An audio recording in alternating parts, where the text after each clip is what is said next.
Company कोई भी जो है आपके इकोनॉमिक एरिया में जितना भी प्रोडक्शन या सर्विस देगी वो सारा का सारा वो डोमेस्टिक में होगी।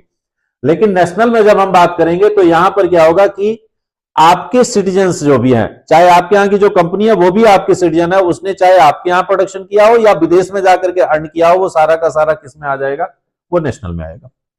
अब वो किस तरह से है, फॉर एग्जांपल जैसे मैंने कहा कि टाटा कंपनी है, टाटा कंपनी साउथ अफ्रीका में ट्रक के सेल परचेज का काम कर रही है।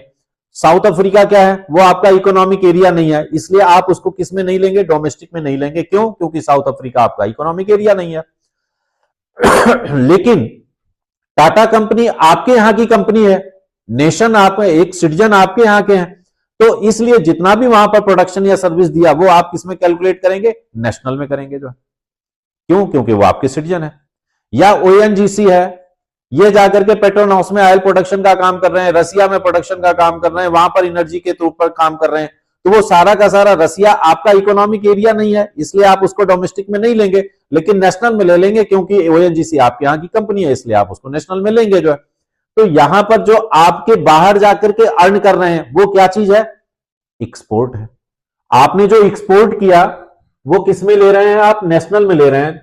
तो एक तरह से हम यहां पर कहना चाहें तो फार्मूला एक बन जाएगा यहां पर भी, डोमेस्टिक में जो भी वैल्यू होगी उसमें से आप क्या करेंगे, माइनस कर देंगे इंपोर्ट को, और ऐड किसको कर देंगे, एक्सपोर्ट को। डोमेस्टिक माइनस इंपोर्ट और प्लस एक्सपोर्ट इक्वल टू क्या हो जाएगा, नेशनल।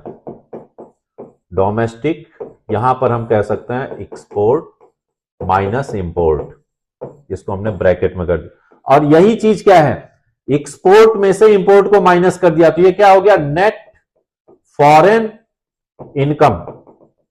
शुद्ध विदेशी जितनी भी आपको आय हुई उसको आप डोमेस्टिक में ऐड करेंगे तो आपका नेशनल हो जाएगा, और नेशनल में से माइनस करेंगे तो डोमेस्टिक हो जाएगा।